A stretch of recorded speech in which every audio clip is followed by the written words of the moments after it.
there are a lot of areas in life where you know what you need to do. There are times when, you go in to see your doctor once a year and you already know what he's going to tell you, right? He's going to be like, hey, you should eat less and eat more leafy greens. And, you know what to do. You weren't confused that a 10:30 p.m. Big Mac was bad. You weren't confused about that. You knew it was bad, but you did it anyways, right? In cybersecurity, I find that is not the case, right? Unlike other areas of life and business where we kind of know what's good for us, cybersecurity is still a big mystery for a lot of owners.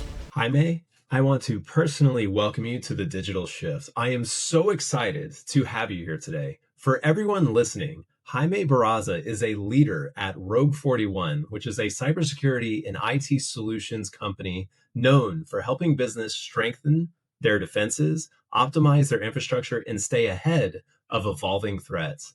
Jaime brings a wealth of knowledge from working with organizations across industries, guiding them through today's complex security and technology landscape.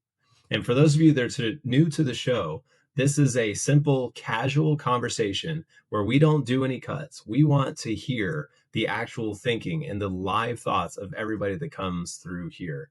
How today's podcast is going to flow is we're going to start with going over Jaime's role and the work that is being done at Rogue 41. From there, we're going to move into some broader industry trends, especially with what he's seeing, followed by what's working well and the challenges that Rogue 41 is rolling into. Lastly, we will go ahead and wrap it up with where we see the future going and to touch on the key challenges that, if solved, are going to make the biggest impact in the industry. The Digital Shift is all about exploring how leaders like you are navigating the evolving world of technology, cybersecurity, so that way our valuable listeners will get a lot of insights from leaders in the industry. So Jaime, again, I'm so excited and happy that you are here. So just let us know where you're calling in from and tell us a little bit about yourself. Hey, Darren, thank you. Thank you so much for having me on your podcast. I've really been looking forward to it the past few days. I am calling in from Pflugerville, Texas, and that's PFLU, Pflugerville. It's just outside of Austin. So Austin for all intents and purposes. But if you needed an interesting thumbtack on the map, I'm actually in Pflugerville, which is just outside of Austin, Texas. That's definitely the most interesting name I've heard, and especially spelled with a PH. That makes it even more fancy. PF everything. Oh, PF. Okay. Yeah. Per food, per family, per fun, per Pflugerville. We use it everywhere. It's a great town. So how close is that to like the nearest major airport? Oh, I'm 15. Well, it depends how fast I drive, and I do drive fast sometimes. But probably with no traffic, I can get to the airport in 20 minutes. Austin Airport, ABIA. Yeah. Gotcha. Well, I mean, that's the reason why you're a business owner. Business loves speed, right? And that's how they're successful. Well, Texas is known for those fast roads too. We have one of the fastest highways in the country, I think, right here by the house. Is that because it's so straight? It's a toll road, and you can go like 85 miles an hour. I think the speed limit's 85 miles an hour on parts of it. So. Oh, nice. That's America's closest version of the Autobahn that we got. That's right. Yeah, that's the speed limit, the posted speed limit. So as you can imagine, people drive faster than that. So makes sense. But again, thank you for having me. And I'm not sure if I answered your whole question, but yeah, Pflugerville, Texas. Oh, you're good at all. Well, I'm very happy to have you on the show. Again, we're just going to start with your role in business. So tell us a little bit about what your actual title is at Rogue 41 and how you connect yourself to the bigger picture of the company. Sure, thanks. So I am a fractional CTO. To mouthful, the marketing pending. Virtual CTO might be a term that some of your listeners have heard instead. But I am the founder of Rogue 41. I started the company a few years ago after a successful exit where I was the CTO for a financial services firm. And so after taking a little bit of a break and getting bored, I thought, how hard can it be to make an LLC and start doing a little consulting. In that time, my wife and I started another business, and so it's been a busy few years. But I'm a fractional CTO for SMBs, so small and medium sized businesses. Although the range for my clients tends to vary pretty widely. My largest client has 2,000 employees. My smallest has 5. And so, and like you said, it's across a range of industries from home builders, healthcare, financial services, you name it. I've had quite a diversity of clients. Tech is tech across the board, but I help clients who do not have a technology leader put a strategy in place, and I help clients who have had a bad time with technology get leveled off, get reset, and get ready to grow some more. So that's what I do for a living. I come in and lead teams to get to the next level, or to get back to level in some cases, depending on what's going on in the business. I think I lost your audio, by the way. I cannot hear you. Yeah, that was probably me because I was on mute. You gotta love that. No worries. Trying to keep the mouse clicks away. No worries. So what I was gonna say is, with something like that, especially having 2,000 employee companies, that definitely is not a medium-sized business. That's even scaling towards large. So we hear a lot of people talk about small to medium-sized businesses, or SMBs. So the fact that you have such a wide breadth, is there a specific area that you focus on and expanded from there? Or do you kind of walk me through that targeting? Yeah, absolutely. I would say my niche is probably 25 to 50 to 75 employees, service-based businesses, especially businesses that have a high security component. So financial services, FINRA, SEC, GLBA, IRS requirements, and healthcare. So HIPAA.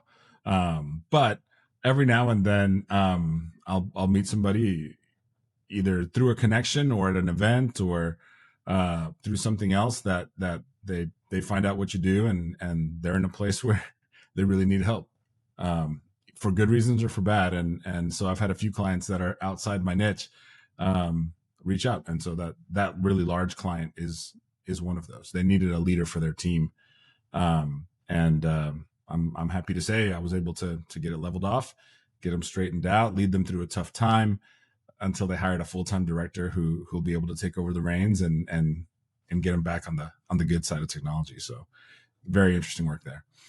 Do you feel that most companies are proactive or reactive when it comes to their security postures? Definitely reactive. There's a lot of lack of understanding about what you need to do. I feel like some of those pieces, there are a lot of areas in life where what you need to do. There are times when, you go in to see your doctor once a year and you already know what he's going to tell you, right? He's going to be like, hey, you should eat less and eat more leafy greens. And, you know what to do. You weren't confused that a 10:30 p.m. Big Mac was bad. You weren't confused about that. You knew it was bad, but you did it anyways, right?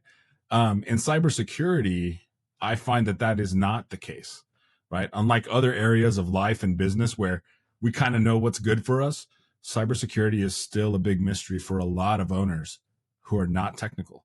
And so they have the problem that they're not ignoring something that they knew what to do and didn't do it. They're ignoring it, and they weren't sure what to do.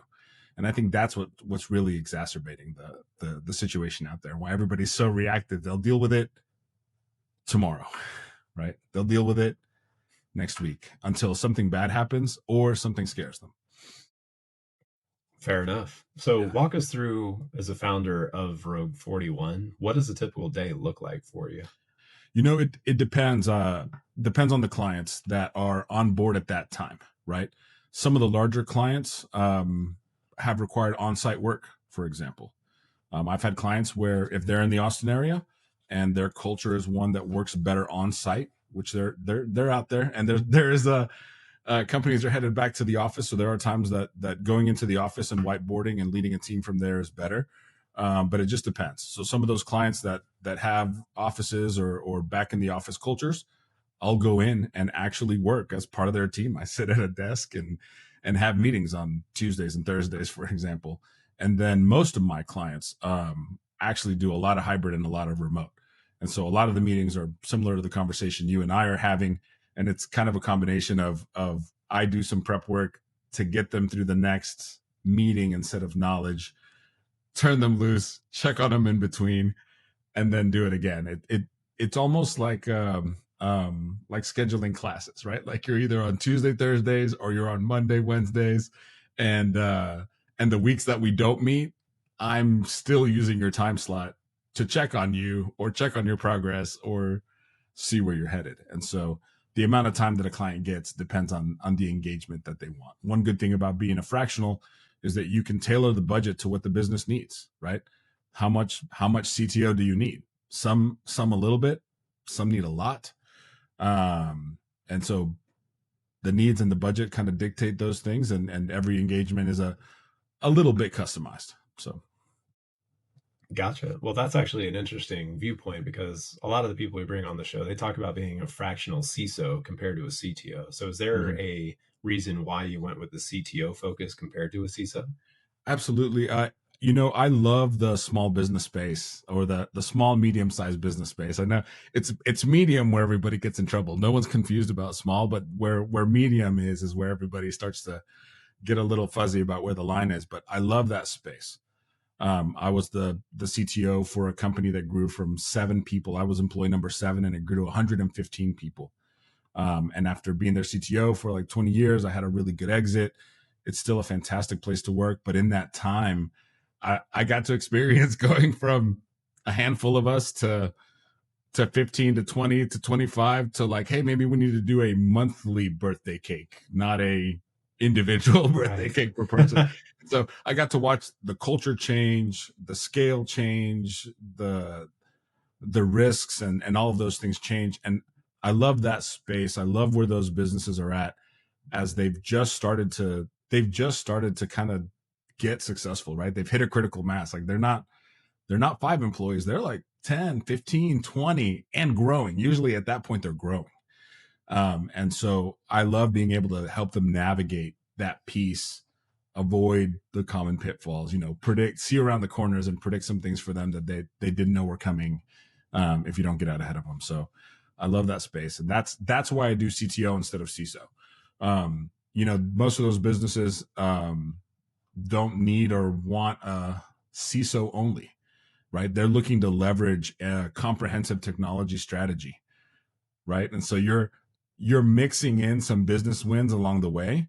And I've actually found that to be pretty successful when you're trying to implement security, believe it or not. It's like you're like giving them something they want, and then turning up, tightening the screws on security. And then you give them a little bit of something else that they want on the business side, and then tighten something else. So obviously we can come up with some examples, but as you can imagine, you would get, oh man, I've had everything from putting in phone systems where they didn't exist, to automating things that they didn't think could be automated. And then I would say, well, let's automate that, but let's tighten up security first. And so we'll put in a little bit of zero trust. We'll put in some MFA, and then I'll automate this thing that they wanted for the business, and they'll kind of live with the security change. You're not tricking them. You really are doing what technology is supposed to do. It's going to make you more secure, but also more scalable. And so mixing in some business wins along with the security wins, I find has been a really good formula to give businesses a better relationship with technology. Some of them don't have a good relationship with technology. They don't get it. They're spending a lot of money. They're not happy about it. And I find that if you can change the relationship that they have to technology, they start to succeed a lot more. So from your perspective, what are the major shifts that you're seeing right now in cybersecurity in regards to the services and what the companies actually need? The biggest shift that I have seen that I think is interesting is the fact that the security measures do actually work. MFA works, encryption works. And so what I've seen a lot is companies turning to social engineering. And so employee awareness, which is a different battle to fight than pure security, if you will, is where I think we're headed, especially with AI being able to release better and more convincing versions of portals that look like the portal where you should put your password in, So I think that employee awareness is a big shift, because social engineering is a big shift. Like if MFA really works, like you got my password, but you don't have my token. So what you need to do is trick me into giving you both, right? Somehow. Like you got to trick me into, you already tricked me into giving you your password, giving you my password. Now you got to trick me into giving you like 2 tokens in a row. Be like, oh, that token didn't work. Oh, it still didn't work. Give me 1 more token. It'll work this time. And then they can figure out what they need to do from there.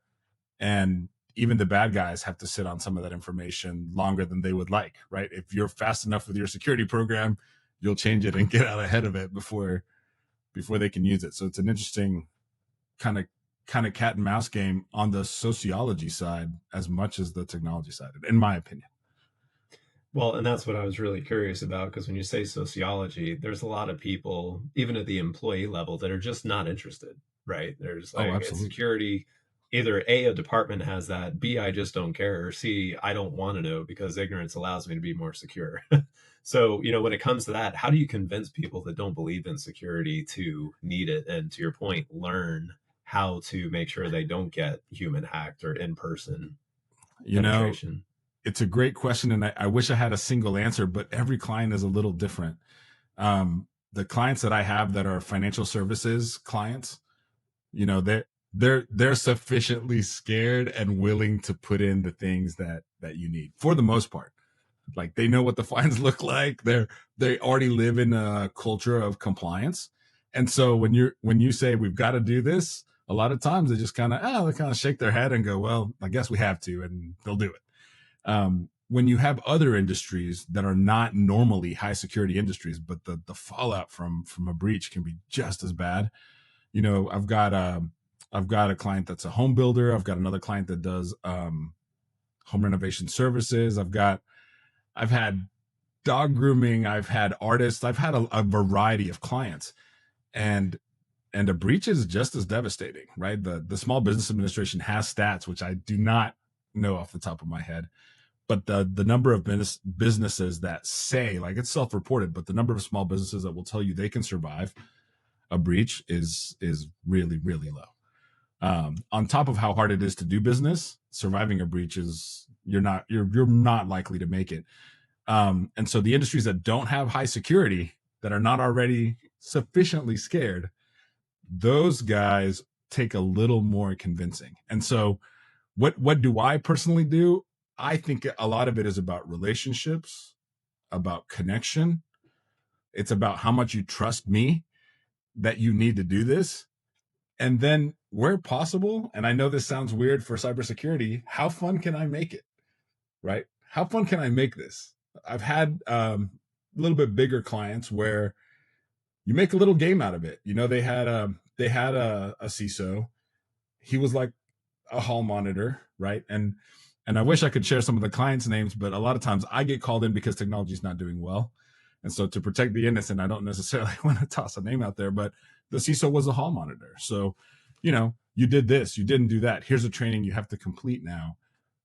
And people don't like you said, people don't like that. They weren't interested before. When you sent them that extra training that the Know Before platform says you now have to complete, or it'll send an email to your manager because you keep clicking on phishing emails. They're even less happy with you.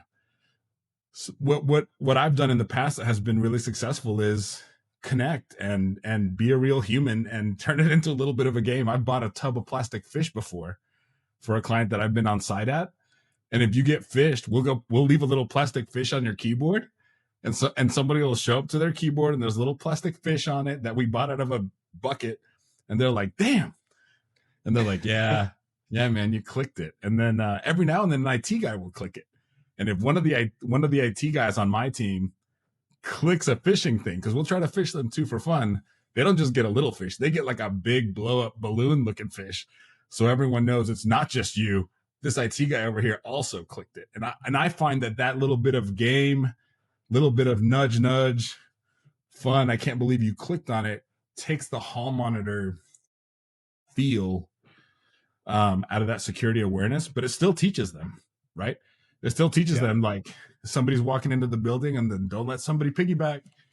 Like, do you know them? Because if you don't know them, don't hold the door open, right? And that's weird. That's a weird human interaction to have, right? Where you're like walking in, I don't know you, but I'm not going to hold the door open for you. I'm going to let it shut and make you make you badge. Now, there's other ways to do it. You can have the front desk say, hello, so-and-so or whatnot. But trying to add humanity into some of those pieces and a fun little game where we're just like, and you're just like, hey, I just watched my video yesterday. You have your badge, right? And they'll be like, yes, I have my badge. They'll be like, oh, I'm up on the 5th floor. And I was like, okay, I'm here on the 3rd floor. And they'll show you their badge and you make a friend and you didn't let somebody piggyback. And so teaching people to be humans about it and have a little fun if they can, I find is the best way. Not usual. I don't see it a lot. I've not seen other people adopt that strategy, but I find it helpful when they're reluctant. Some companies are only under like FTC guidelines. So they don't have scary IRS, scary SEC, scary HIPAA rules. They do something else, like home renovation. They don't have the scary alphabet soup on top of them, just FTC. And so it's harder to convince them. Making a little game out of it seems to help a lot. Yeah, well, especially people that walk away from their computers, they, the common thing is to send out an email to their team saying that they'll be bringing in donuts the next day or something like that. But I haven't heard the fish idea. That's a creative one. So we change it. We change the screen. We change your background to something embarrassing. That's been my usual. Yeah, like if your buddy walks away, like doesn't lock it. I was like, change his background. Yeah. So that kind of stuff. That kind of stuff. Sorry. Yeah, I was going to say, one that we did way back when is you take a screenshot of their desktop and then hide all icons and then make the background the desktop picture. And so they're double clicking everything and it's like not working. But it's interesting how that works because especially to your point, like MFA and these more secure approaches are working. So how you mentioned it a little bit before about AI. So when it comes to AI driven threats, when it comes to regulatory compliance and or just making sure that we're not falling for, let's face it, AI is quickly speeding everybody up to where we don't have to think as hard anymore. So how do we make sure that we stay safe when it comes to AI threats? Woof. That's a tough question because you're not going to beat it. You're not going to be faster than it. If it does it at 3 a.m. and somebody clicks on it, your IT team is likely not there at 3:05 a.m. to reset that person's password and change it. I think the best guidance that I can give is most industries, and I say most because I'm trying to think of a couple of outliers where that's not the case, but in most industries now, you're required to have a written information security plan, first of all. And then what that does is make sure that you've thought it through, you've been intentional, and that what you're doing is reasonable, right? And so most businesses in most industries are protected by the implementation of quote unquote reasonable controls. You are not protected from a lack of MFA and not enforcing it. You are not protected from an employee leaving 3 months ago and you never turning off their credentials. That is a mistake. That is negligence. And that's a human problem a lot of times, not a technology problem. And so what AI, I think, is particularly good at exploiting is those human problems where you're not deactivating users fast enough, or somebody clicked on a phishing link at 3 a.m. or on Christmas morning at 10 a.m. Do you have something in place that will prevent their login or their exploitation at that time? And those solutions get expensive. That it depends on the business, it depends on your needs, it depends on the consequences and what you're protecting. I know that sounds like a crappy kind of it depends answer, but it really does, right? If somebody clicks on an email and you're multi-factored, that shouldn't be panic in the streets, right? If Sally clicks on the phishing email and gives it her password, do I need to pull somebody out of their Christmas morning to do something about Sally having clicked on that? Does that need to be a text alert to one of the customer service or security folks in the SOC? No, I don't think so. We're multi-factored. So what's going to happen is that later on, when somebody does hop on board, or if you're a 24/7 kind of company where someone's always on, it'll take longer, but they'll eventually notice that you clicked. Nobody's gotten in because you're multi-factored, and they will, in a reasonable amount of time, say, hey, I saw you click on a phishing link and that wasn't one of our simulated ones that you get a plastic fish for. So I need you to reset your password. And that shouldn't be hair on fire. If you have put in the proper layered defense, like defense in depth, it might be something users are familiar with, or layered defense where there are layers of defense. There's a password. Okay, the bad guys got it, but they don't have her MFA token. So it's reasonable to assume that in the next 5 minutes, they're not going to be able to use just that by itself. If you have not put in a good layered defense, if you do not have multi-factor, if you do not have impossible travel rules, set up in your system, if you do not have some of those pieces there, then yes, you probably should be looking all the time and getting all over it. But I will tell you, the automation is cheaper than humans looking at this like 24/7, and the AI will beat them. So layered defense, reasonable rules to buy yourself enough time to get to it without a hair on fire emergency, I think is the best defense against AI. Because it's not that it's going to trick you, because it's going to trick you. People will trick you too. The problem with AI, as far as I can see it, is the speed and like I'm going to try every employee here on Christmas morning and I'm going to get somebody, Yeah, I mean, I think that's good. And then also, the better it gets its generative AI to be able to produce human looking, people still right now are already falling victim to that approach. It's someone that at least looks well enough, they can talk clear enough that if it's in a video chat, you don't know if it's actually them. Yeah, I mean that, and I know we were talking about it earlier before we started the recording, but if the video's off or the video's grainy, that I always worry about that rather than AI having to be really good, the easiest way to trick somebody is just to pretend you're having issues and make it grainy and make it tough to see, and then they'll just assume that that's okay, and makes it even easier to trick you. I actually learned that a long time ago. If you're ever being followed home from work, just start driving like an idiot. Like turn your right blinker on, but turn left. And if they're still following you after that, then they know that something's up before you bring them back to where you're supposed to go. Man, that sounds like a really good story. I'm thankful to say I've not had to deploy something like that, but that sounds like a good story. It's actually a very common thing in banks. So banks, they have the passwords to the vault, but it always requires two people, right? And then on top of that, they're always supposed to have 3 to 5 different routes to go home, and they can never take the same route the same day. So they can't keep taking the same route one after the other, because just like anybody else, humans are very predictable. You go to work the same route every day, most likely. And if you do that, you are able to be predicted down to, the minute and or second if they are trying to do something or take advantage. Well, I learned two things. Number one, that didn't know that was a thing. And number two, I've clearly never been trusted with a bank vault or anything that required me to take different routes home. So, well, yeah, there you go. Next time you contract a bank, you'll already have that insider info. I can sound really informed. Like when they give me some high level of clearance, I can say like, do I need to take different routes home? And there you go. That'll let them know I've thought about this. Yeah. Well, so let's focus on Rogue 41 now. Sure. Obviously, you have a lot of clients, a big breadth of employees of clients. So when you look at the company itself, what's working really well right now, and what are you most proud of with Rogue? What's working really well right now is the 6-month engagement, right? Everything is tailored to the client, but our signature service is a 6-month engagement where we take you from where you are to where you need to be in such a way that we can actually disengage. We're teaching and we're training, and that's not common. I'm not sure if it's even advisable from a business standpoint, if I'm being honest, but a lot of businesses are born from what you wish existed for you, right? And as a small business owner myself, on other businesses besides Rogue 41, and as just somebody that wants to learn and wants to be able to understand what they're doing, I find that there's not a lot of people teaching and training in the space.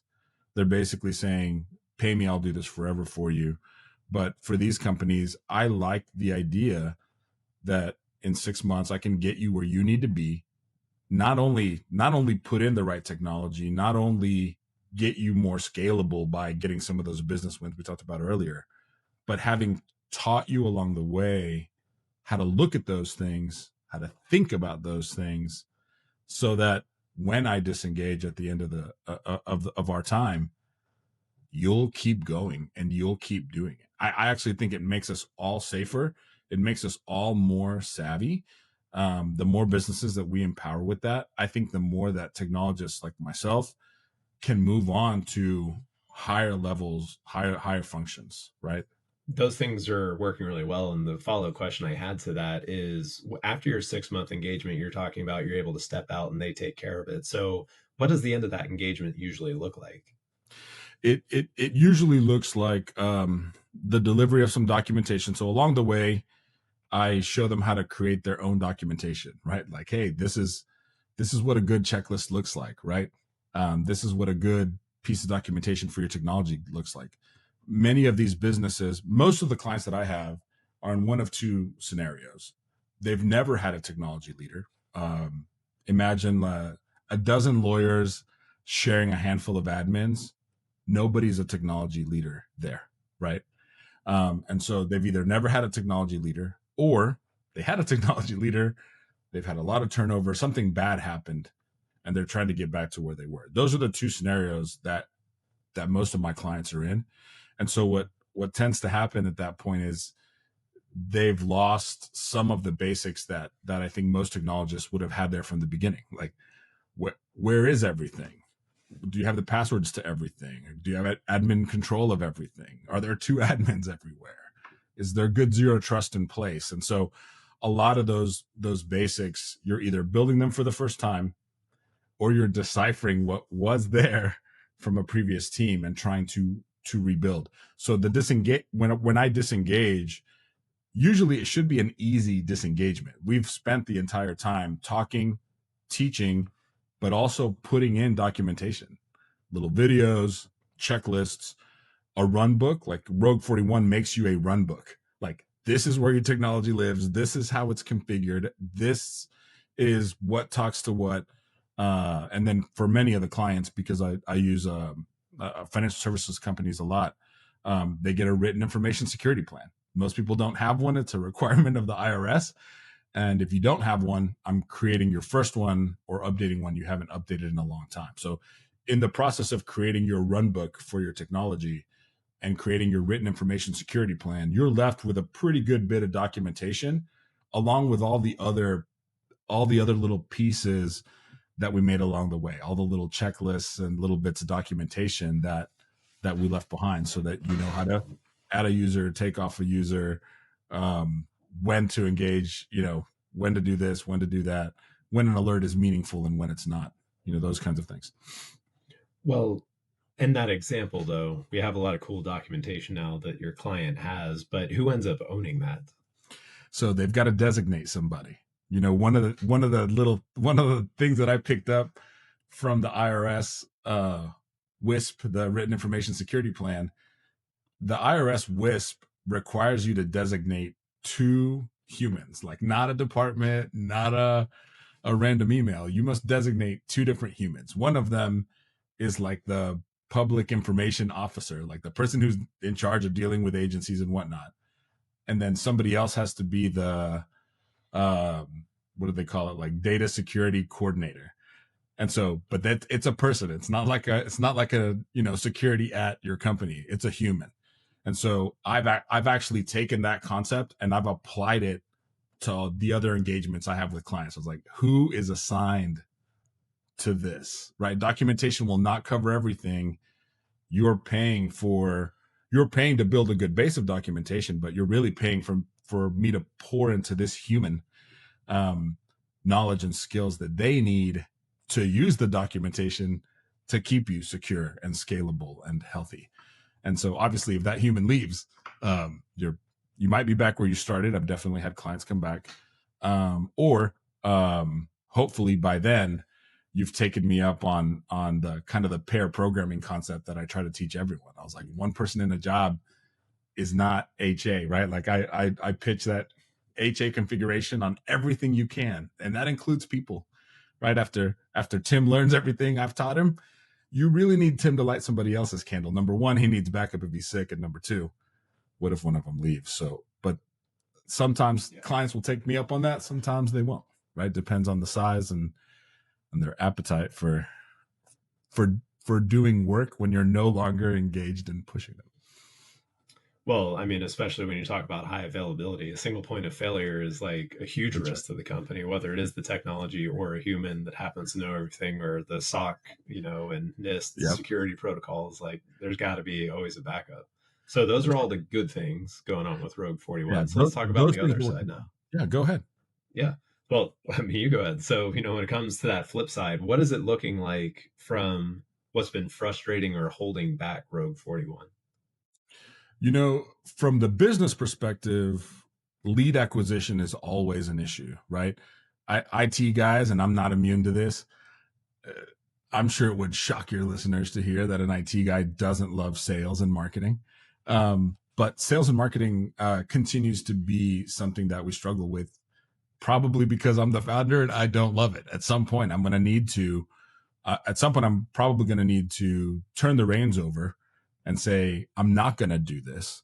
And I'm going to have either, to use my own recipe, a fractional CMO or someone else take it over, or I'm going to find a company or a service that even though we make 90%, 85%, whatever that might be off of any engagement, the fact that they're handling all of the outreach and all of the acquisition and whatnot, will probably be worth it. So client acquisition from the business side, by far the biggest struggle, mostly because I think technologists, and I'm definitely one of those folks that I do like people, and I'm on the sociology people side of tech.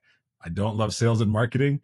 I would not consider it a strength. So on the business side, that's the biggest struggle, identifying clients. And then beyond that, identifying good clients. Because sometimes you'll engage with a client and then find out later that, you probably thought about it. You probably had that little pit in your stomach, but you thought, I can turn them around. I think we can do this. But they were a bad fit going in. And so not only identifying clients, but if you are able to create a healthy pipeline, then cherry picking and identifying the best clients. So that's probably the biggest issue for Rogue 41 from a business side. From the actual operations with the client side, I would say that it is organization. The hardest thing to talk clients into doing is getting organized. It's hard to protect a pile of stuff that is not all in one place with defined borders and lives where it should. And getting people organized in that way is really, really tough. That's probably the hardest conversation. It's the very first step we take. And it just feels, for a lot of clients, it feels like wheels spinning at the beginning. But I got to get everything inside the walls here so that I know what I'm looking at, what I'm defending, and what I'm protecting, and what we're trying to do.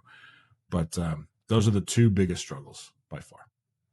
Gotcha. Yeah, and I've said this before to others, but especially in leadership on the IT side, it's getting a whole bunch of introverts to talk to each other. So when you try to go off and do your own thing, and you are a more social IT person, we can call it that way. It's still the same thing. It was like, you got to have a mentality and a mindset that's very different than IT in order to do that other side. So I mean, it's definitely an industry wide for sure. Yeah, absolutely. Indeed. If I had to add, and I thought of something else, if you don't mind me adding it, go for it. The other thing that I think is a struggle across clients is expectations. Like what clients' expectations of technology are. And I've seen them run the gamut.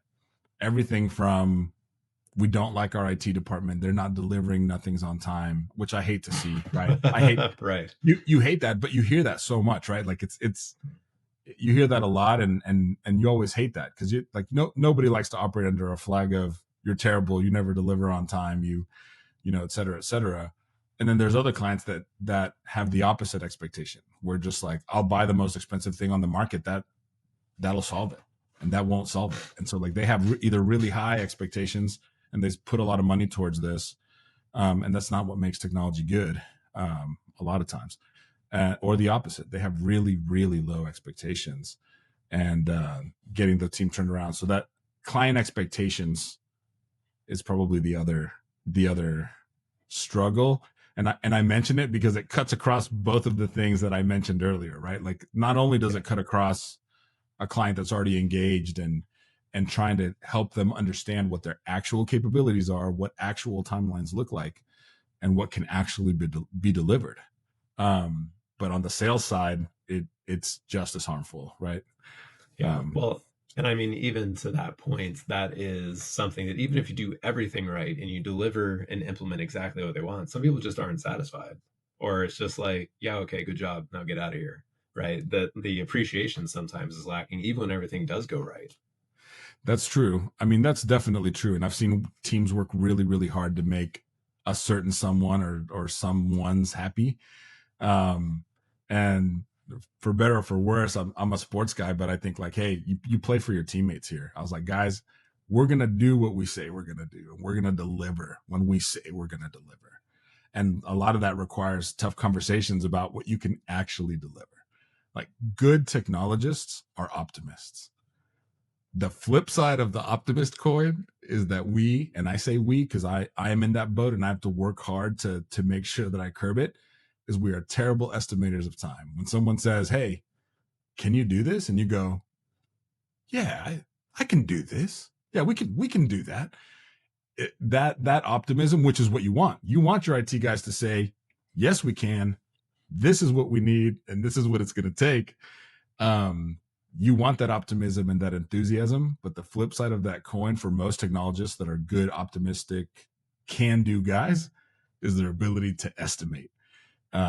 Estimate from the ground up, right? Like actually write good user stories with a properly set story points that ground up you can tell whether you will or won't make it, and they're accounting for uncertainty, right? Like the less you know about a task, the more story points it gets. But a lot of times the opposite happens, right? Like the less you know about a task, the less story points it gets because you're like, oh well, seems easy. I was like, if you haven't thought about everything, I'm just gonna double your story Right. points.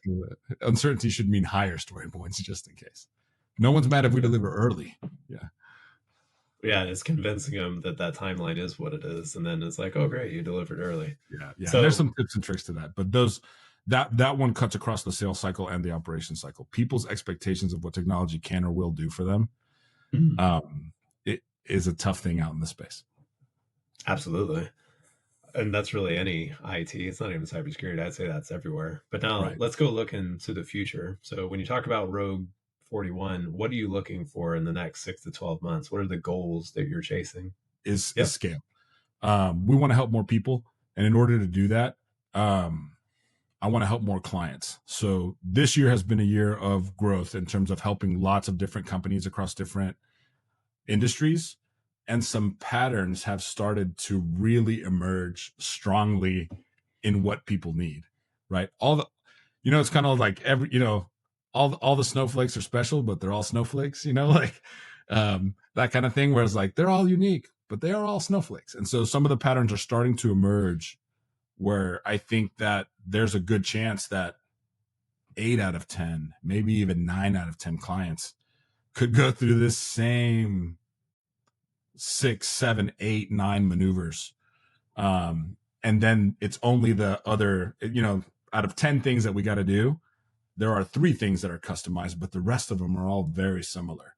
And so I'd like to take all of that learning over the past couple of years of growth and see if a group format will work, which will make it a lot more affordable for some folks. Affordability is not the only concern, but I think those clients that aren't ready, they might come to a group course and then realize they need a one-on-one engagement, right? But I think that having a ladder that allows them to engage how they want will allow us to help more people. So group classes are more scalable than fractional CTO engagements. If the group classes work the way we hope, we'd actually like to launch some digital courses, which would be obviously even more affordable, but obviously supremely scalable. I'm not going to lie, that the idea of being able to scale that is enticing, right? Because if the group classes show those patterns to be true, then you should be able to release a course on the 7 things that everybody needs to go through. And the engagement is for the other 3, 4 things that are custom to you, right? Yeah, and I think a lot of that goes back to them knowing that they need to buy that course. It's kind of like life insurance, right? It's like, Yeah. I need it, Yeah. but It's not that urgent. I plan on living tomorrow, so Yeah, it's yeah. It's like getting to yeah, you don't understand want the to use urgency. it. It is hard. It is hard to prove a negative. It is hard to say because you engaged, you didn't have this happen. Though I do think the tide is turning on regulatory bodies enforcing things like a written information security plan. And I think people want the peace of mind to know that their stuff is secured. And so I think that is changing. I think people do want to know that their stuff works. Um, Maybe I'm an optimist, as I've already stated, but I think that a lot more people want to understand why it works. Like they're not just content with, well, I paid a dude and it better be secure. I think for better or for worse, because they haven't had a good relationship with technology, they don't necessarily trust it. And they're starting to get engaged with at least the basics and the understanding of what it takes to secure an organization and make all your services highly available, make everything secure, why zero trust matters. Those kinds of concepts, once you teach them for business owners, they've been powerful. And so I think that those could be good courses, not even for the person who ends up with the task, the person who's voluntold that they are now the owner of security. But I think that could be really good for executives as well, right? Like, why do we do zero trust? I was like, because you're not going to trust one super administrator with all of the keys to your kingdom, right? You're Right. going to create a backup, and then you're going to hire a third party and create like, if it's not secret, at least a set of backups that another system touches, but your super administrator can't touch. God forbid they're the ones that go rogue. There's another set of backups that a third party can get to, if that person goes rogue. And so, backups of backups, right? And so I think once those concepts get taught to owners, I think if you explain them correctly, it makes sense to them and it makes it easier. So I think that's really cool, and that is true. And backups are only good if you can find them too. It's very important. oh well, yeah. Yeah. But Are they tested? And I have had owners engage more with the testing. I was like, what does testing mean? I was like, no, seriously, get involved. Give me random date, pick a date, pick a time, have somebody check it, like make sure it actually works in a very real way, right? and you actually took a couple of different angles about the growth of your company, because one is really doing the one to many compared to one, but then also you mentioned leads. So when you look at all of those goals that you're striving for, is there one key one that sticks out that that's like the bottleneck that you're trying to resolve currently? I think probably the group classes is the thing I'm trying. I think moving from one to one to many is the thing I'm trying to resolve currently. I feel pretty good. I feel pretty good about the patterns that are emerging from all the different client interactions that we've had so far. I don't I don't know if I feel good enough to put out a package of digital courses, right? Like where you're going to say like these are the 7 things you got to do. But from a group course standpoint, like I would like to shift to one to many because I think that opens up not only group courses but public speaking and some other things that also allow us to go one to many, right? Like seminars, conferences, like it allows us to move this concept one to many um, without having to like sign at the bottom and go like these are the 7 things you need to do. The courses are a little bit scarier in that sense because you may be missing a domain or something that might be important, right? Well, that's where the 2.0 version comes out. Yeah, fair. It's kind of like the what is it? There's a John Maxwell book that was like the what was it like the 17 irrefutable laws of leadership, but now I think there's 19 now or whatever that number is now. Yeah, it keeps getting bigger. Yeah, There's and new stuff and new technology. I'm a huge Maxwell fan, but even John Maxwell had to release a new irrefutable laws of leadership with 2 additional rules. So I guess I shouldn't feel too bad if that happens. Right. If they can't get it, well, all businesses are evolving. If they weren't releasing new stuff, it's probably getting outdated and stale. So That's right. Yeah. Yeah. Fair So enough. do you have any final words for our audience in regards to what they should be thinking about when it comes to cybersecurity? You know, obviously, security is something that it's probably the most important thing that we weave into a technology strategy, right? But because I'm a fractional CTO as opposed to a fractional CISO, if I had any final words, it would be to to dig in and get real about what your capabilities are. Actually understand what team you have, what kind of team you have, what their capabilities are, and how many of them you have. If it was in any other context, business owners would know that backwards and forwards. They know that if they have 10 sales guys should be making X number of calls, and X number of calls will lead to X number of leads, and X number of leads leads to X number of sales, which leads to X number of business, right? But in technology, they don't do this, right? And so if I could say anything to owners out there is you're tough and you're smart, and I have seen you operate in other business domains where you are fantastic, right? Like, I know that if we do this activity, we'll get this output. But in technology, oftentimes that's not the case.